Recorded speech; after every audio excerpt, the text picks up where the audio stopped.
सबसे ज्यादा मार पड़ी है क्लास 3 और क्लास 4 नौकरियों पर। कोई आंदोलन नहीं। आप ही से चंदा लेके आपको जो गुमराह करने वाले लोग हैं उनसे सावधान रहिए। हमें शासक समुदाय बनाना है, गवर्निंग क्लास बनाना है।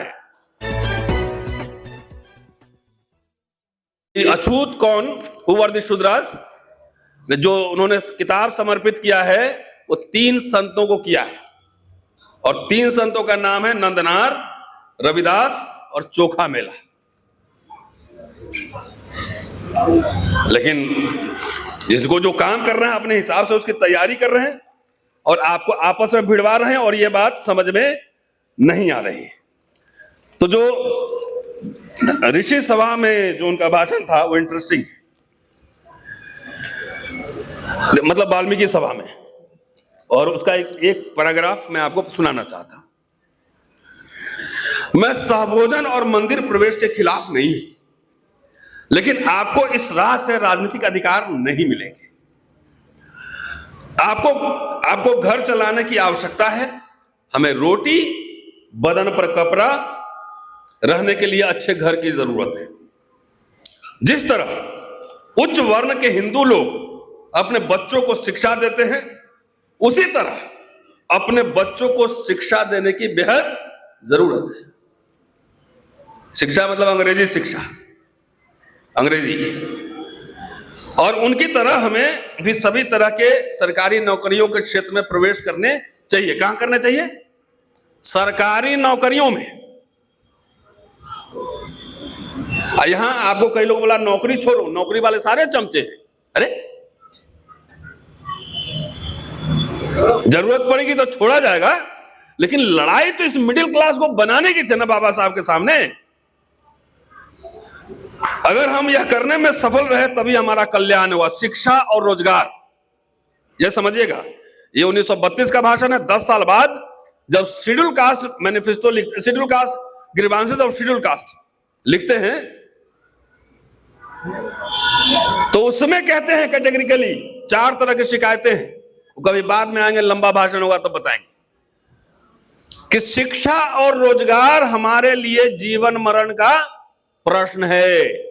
हमारे नौजवानों के लिए जीवन मरण का प्रश्न है। आखिर में वो कह रहे हैं कि आखिर में ऋषि मंडली को मैं एक ममता भरी सूचना देना चाहता हूं कि अपने अस्पृश्य वर्ग में जो जाति भेद है उन्हें खत्म करने की हमें कोशिश करनी चाहिए। अस्पृश्यों में सामाजिक सुधार की कोशिश होनी चाहिए। बुनियाद मजबूत हो तो घर लंबे समय तक टिका रहता है। ऋषि समाज अस्पृश्य वर्ग की बुनियाद है, इसलिए उनका कार्य अस्पृश्य वर्ग के लिए आदर्श रूप होना चाहिए।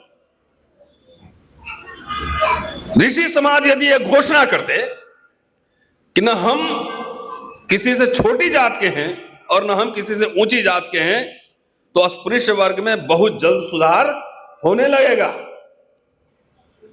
दूसरी बात यह है कि उच्च वर्ग के लोगों ने हमें यह सोचने की आदत डाल रखी है कि पीढ़ी दर पीढ़ी भंगी का काम करना ही हमारा काम। इसी वजह से हमारी मानसिकता, मनोवृत्ति ऐसी हुई है। लेकिन मैं आपको साफ साफ बता देता हूं कि हमारी ऐसी मानसिकता बनने के लिए हमारी आर्थिक स्थिति जिम्मेदार है।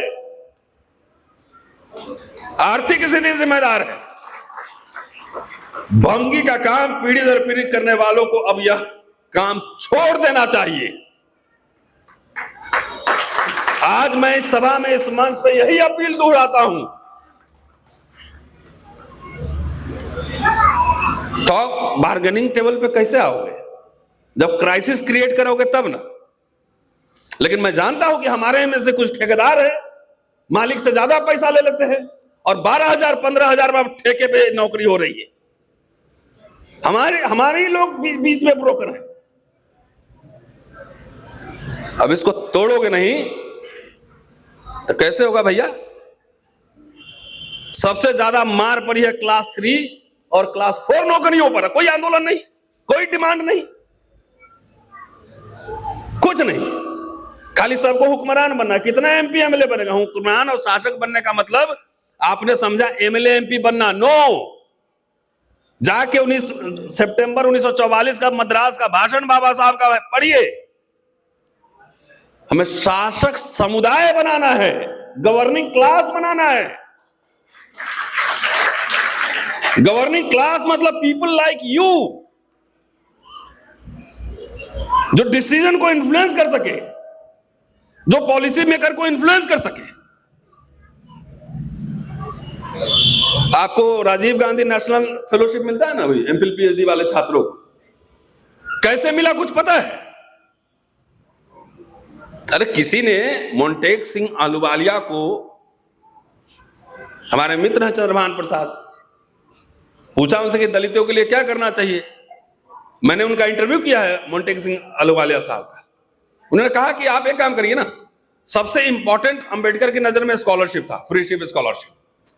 आप दलित छात्रों के लिए आप एक फेलोशिप दे दीजिए। तो यूजीसी का अलग है, जिसको यूजीसी नहीं मिलता वो यहां से लेता है पैसा। पूछिए, कोई रिसर्च कर रहा होगा उसको पता होगा।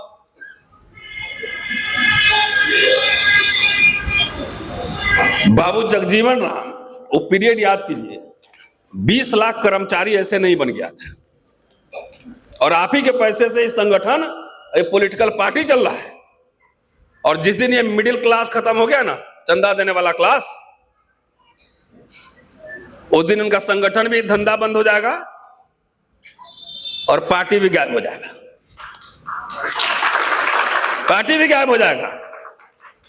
और आप ही से चंदा लेके आपको जो गुमराह करने वाले लोग हैं, उनसे सावधान रहिए। आप ही का वोट लेकर,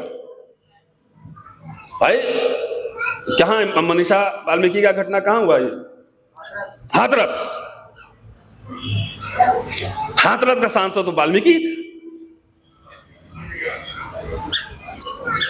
इतना रीढ़ नहीं है। अरे उससे ज्यादा तनख्वाह मुझे मिलती है, और मैं 40 साल नौकरी करूंगा, 28 साल हो गया, 12 साल और है, उससे ज्यादा तनख्वाह मिलती है मुझे। बंगला मुझे भी मिला हुआ है, और उससे ज्यादा लोग जानते भी हैं। तो हम लोग रिस्क ले रहे हैं, नौकरी का रिस्क ले रहे हैं, गिरफ्तारी हो रही है, सब कुछ हो रही है।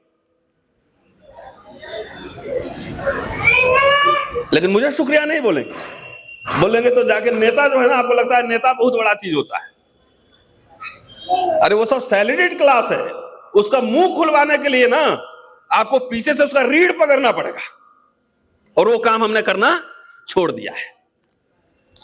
इसीलिए हमारी हालत खराब है।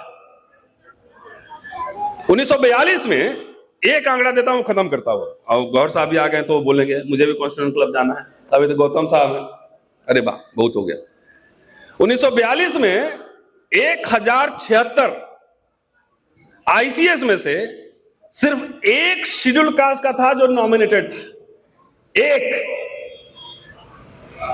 1171 CPWD, public works department central, 1171 में सिर्फ एक दलित ठेकेदार था। बाबा साहब की लड़ाई थी कि सरकारी नौकरियों में, ठेकेदारी में, सब जगह हमारा प्रतिनिधित्व हो। आपके पास 5,000 करोड़ का कितने बिजनेसमैन है बताइए मुझे, कि हम क्रिएट भी नहीं करते हैं। सरकारी नौकरी जो लाइफ एंड डेथ क्वेश्चन था, उसके लिए बचाने के लिए भी हमने से कोई संघर्ष नहीं किया। तो बाबा साहब ने फ्री में, आपको तो नहीं लड़ना पड़ा ना, उन्होंने लड़ा जाता। तो जो फ्री में आया था फ्री में जा रहा है। सबको लगता है मेरा बेटी तो सेट हो गया। अरे सेट होता है सीमेंट बजरी रोड़ी, सेट कर लो खेल खत्म।